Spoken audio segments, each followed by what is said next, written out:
On September 12, 2006, Pope Benedict gave a talk at Regensburg University on faith, reason, and the idea of the university. It caused a firestorm of controversy with Islam, even though the talk essentially was not about Islam. He begins the talk with a little bit of nostalgia, recalling his early days as a professor at Bonn University in 1959. At that university, there were two departments of theology, one for Catholicism and one for the Protestant faiths. Every year, all the departments would get together and have a spokesperson from each department address the entire student body on what was happening in their respective fields, so that on that one day, the students would be exposed to things beyond their major, to see what was happening in the intellectual circles that surrounded them. And for Pope Benedict, this is one of the great ideas of a university. You open your mind to the universe, to encountering the various disciplines at great centers of learning. Even then, however, one of the faculty members quipped, "What kind of university do we have that has two departments dedicated to the study of something that doesn't even exist, namely God?" Unfortunately, that attitude has prevailed in one university after another since that time, 60 years ago. Now, in our own time, the Pope comes to a university and he talks to us about what the university should be like and what the role of reason is, reason and faith combined in theology, and how that can enrich the life of any student and strengthen the life of any university. He begins, however, by going back to a point in history when the Byzantine Empire was on its last legs and struggling to hold its existence against the enveloping Muslim world. And he goes to an obscure but important emperor, Manuel Palaeologus, who in 1391 had a deep and prolonged dialogue with a very scholarly Persian Muslim on the meaning of the Old Testament, the meaning of the New Testament, the meaning of the Quran, comparing the truths from all those sources. A few years later, with his empire under attack and Constantinople under siege, he writes down his recollections of those dialogues. And in it, he describes Muhammad in the most narrow and negative terms possible. Well, given the fact that Muslims were attacking him and he was trying to desperately save his life and his empire, perhaps that is understandable. Now, the Pope notices that the emperor certainly knew the Quran, and he knew Sutra 256, which states clearly that there is no compulsion in religion. You shouldn't be compelled to believe. It's one of the essential teachings of the Quran. The emperor knew that line, but perhaps given his circumstances, he ignored it. And this brings us to the controversial passage. The Pope says, quote, "Without descending to details, such as the differences in treatment accorded to those who have the book and the infidels, he, the emperor, addresses his interlocutor with a startling brusqueness on the central question about the relationship between religion and violence in general, saying," this is the emperor, quote, Show me just what Muhammad brought that was new, and there you will find things only evil and inhuman, such as his command to spread by the sword the faith he preached." End quote. This is not the Pope's idea. This is this medieval Byzantine emperor's idea. The Pope is a cultured man. He knows the history of Islam. He knows what Islam has brought to the world in the areas of architecture, in the areas of science and astronomy and mathematics. He knows especially the contributions that Muslim scholars made to Christianity in preserving the Greek scholarship and the Greek philosophers. And as a matter of fact, Thomas Aquinas received his understanding of Aristotle through Muslim writers. So the Pope is well aware of all the contributions that Islam has made to humanity. However, the focus of his talk is something else. The idea of the university and how reason plays into the quest for truth, even from a faithful religious perspective. And although he doesn't agree with that first statement of the emperor, he's intrigued by his follow-up statement.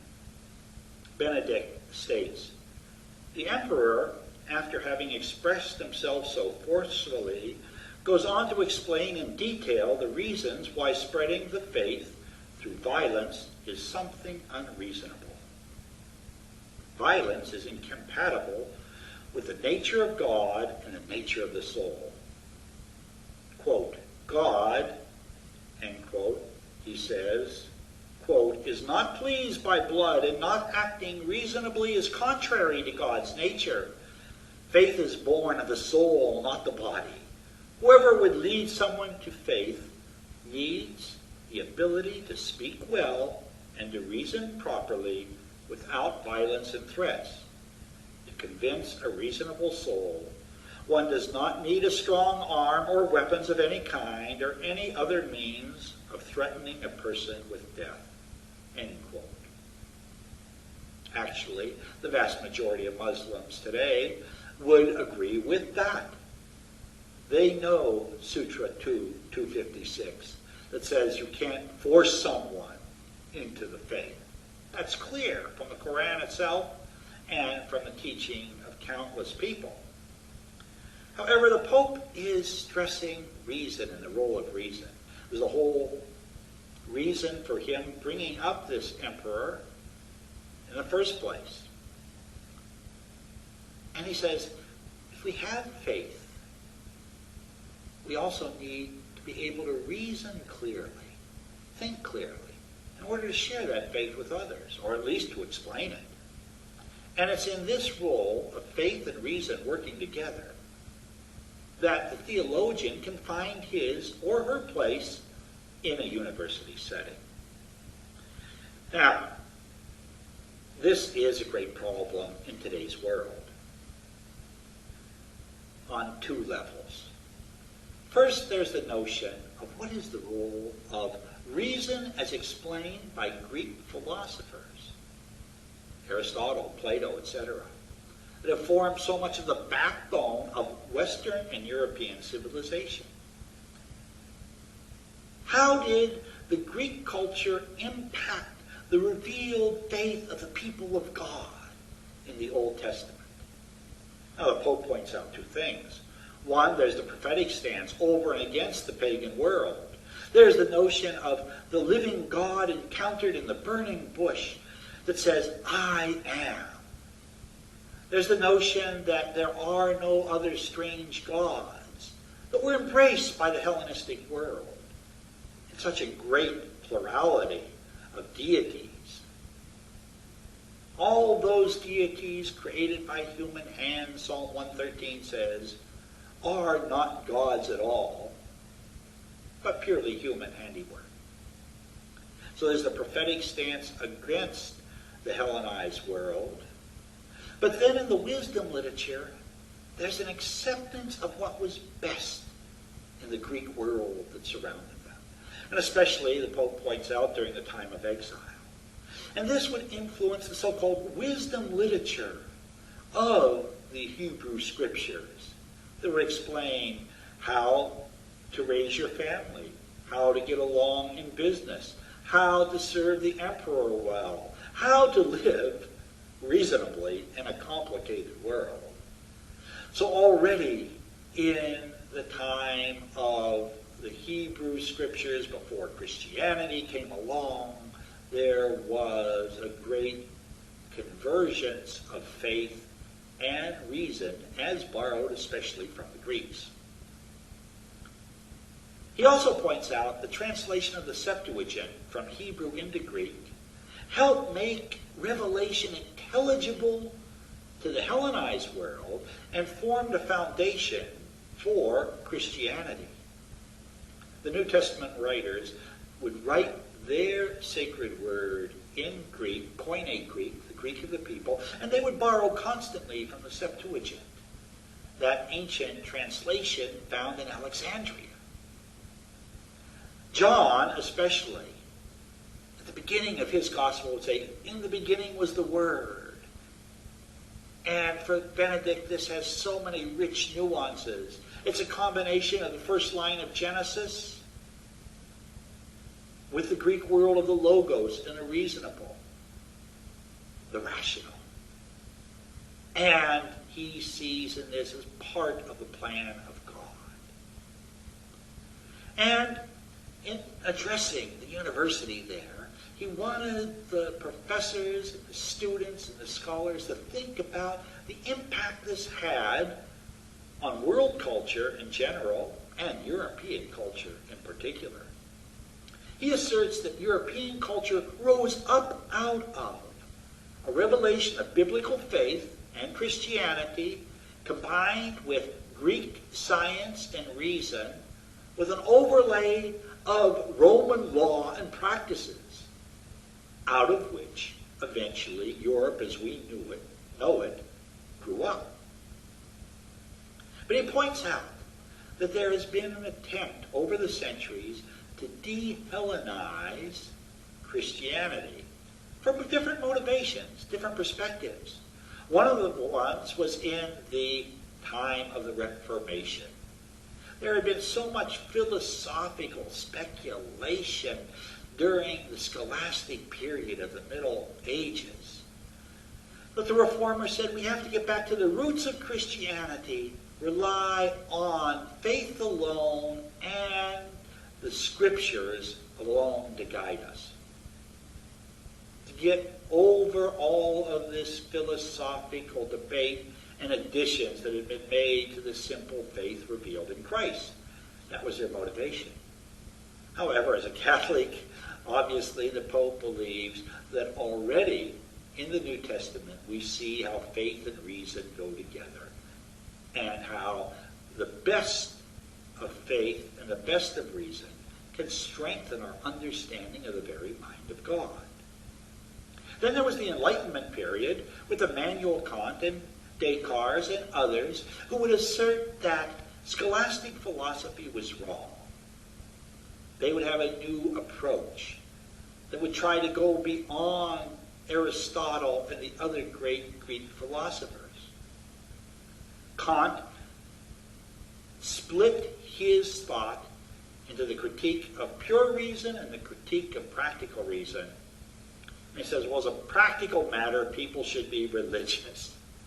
But having taken it out of the realm of metaphysics, he unintentionally weakened the role of religion greatly.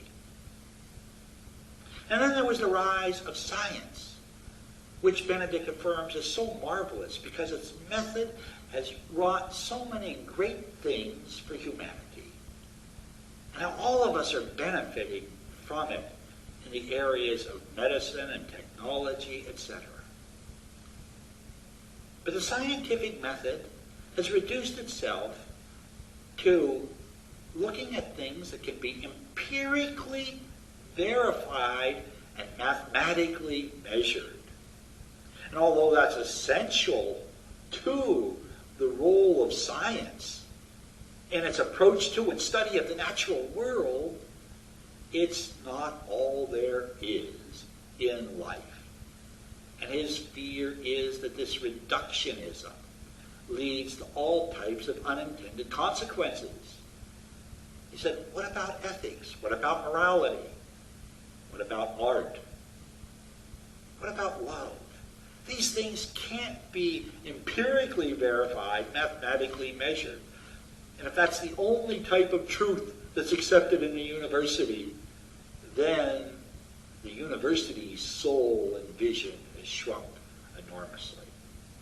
Now, in response to the scientific method, he noted that there were in Christianity powerful trends, starting with 19th century liberal Protestant thoughts and also affecting many branches within Catholicism, of an attempt to take the mythical out of and the supernatural out of religion. And to do that would reduce religion and Christianity to a shadow of what it is really about, to something ultimately inconsequential. And finally, he says there's an attempt to de-Hellenize Christianity in this fashion.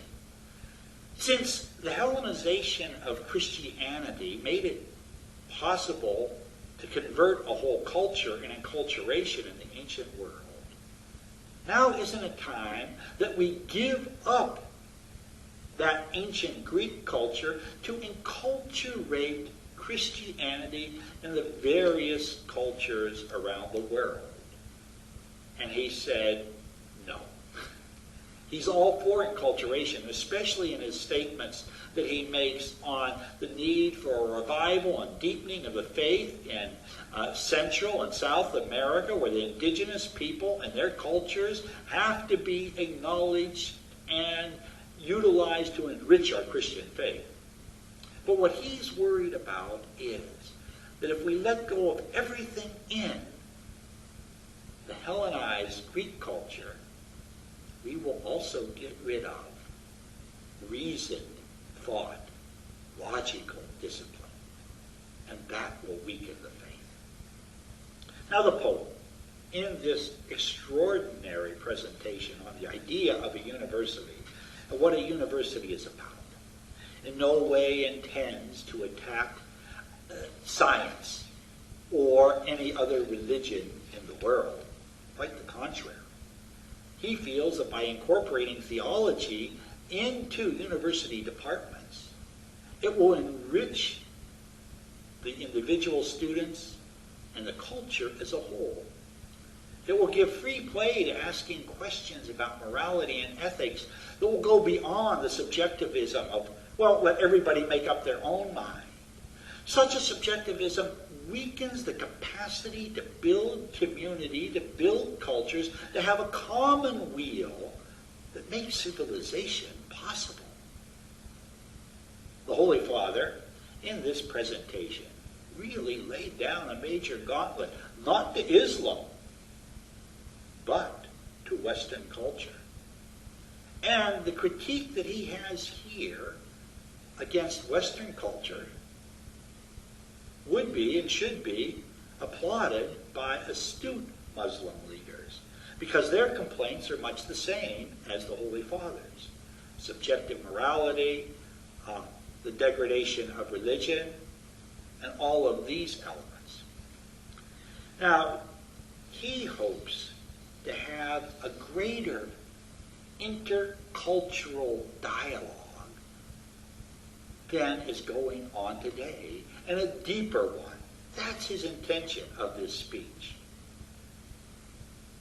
And this is why, he says, in this sense, theology rightly belongs in the university and with the wide-ranging dialogue of sciences, not merely as a historical discipline and one of the human sciences, but precisely as theology, as inquiry into the rationality of truth. He's afraid not to do this will lead to not a unification of the world, but a further fragmentation of humanity. He writes, "Only thus do we become capable of that genuine dialogue of cultures and religions so urgently needed today. In the Western world, it is widely held that only positivistic reason and the forms of philosophy based on it are universally valid. Yet the world's profoundly religious cultures see this exclusion of the divine from the universality of reason as an attack on their most profound convictions. A reason which is deaf to the divine and which relegates religion into the realm of subcultures is incapable of entering into the dialogue of cultures. At the same time, as I have attempted to show, modern scientific reason, with its intrinsically Platonic element, bears within itself a question which points beyond itself and beyond the possibilities of its methodology." The Pope hopes that science will be open-minded, just as he prays that the religions of the world will be open-hearted, rational, and respectful to one another. This is the context that the controversial statements were made. And in this context, you can see there's very little room for religious controversy. Perhaps the media people misplayed it and mishandled it. Happens all the time. I can imagine I'm a media person, I'm a journalist, a religious journalist. What if I had to suddenly go and do a story on a crisis on Wall Street?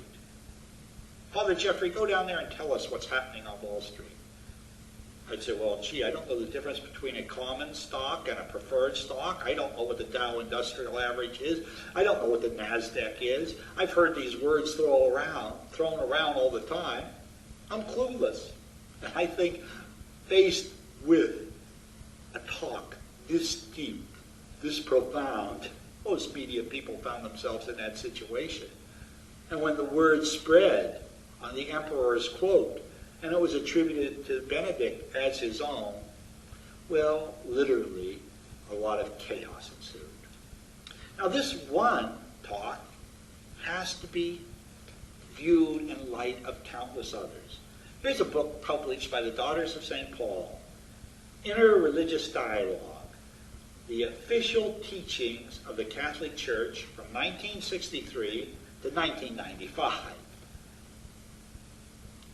These documents include the dialogue with Islam, Hinduism, Buddhism, etc. But in all of the documents dealing with Islam, you'll see enormous respect for the Muslim people, their lives and beliefs, and an openness to the cultures of the world, including the cultures of Arabia, the Arabic peoples. Many of these documents were written and approved by Cardinal Ratzinger, now Pope Benedict. He was, as is well known, the right-hand man of Pope John Paul II the Great, whose reverence for the religions of the world is legendary. John Paul II was the one that condemned violence in any of its forms in spreading religion. And he apologized for all the times in church history when the Catholic Church used violence against Jews, against Muslims, against other Christians, against heretics. And he said clearly in his writings that there was no historical justification for using force and violence to enforce the norms of the gospel or the faith of Jesus Christ. So it's in this context that Benedict gave his university talk. And I hope the universities of the world take it to heart, because it's towards the academicians that this talk was directed. Let's pray that they have an open mind. And let's hope that all the religions of the world and the various cultures will have an ever-growing understanding of one another and how we should all work together so that we can live together on this precious planet of ours. God bless you.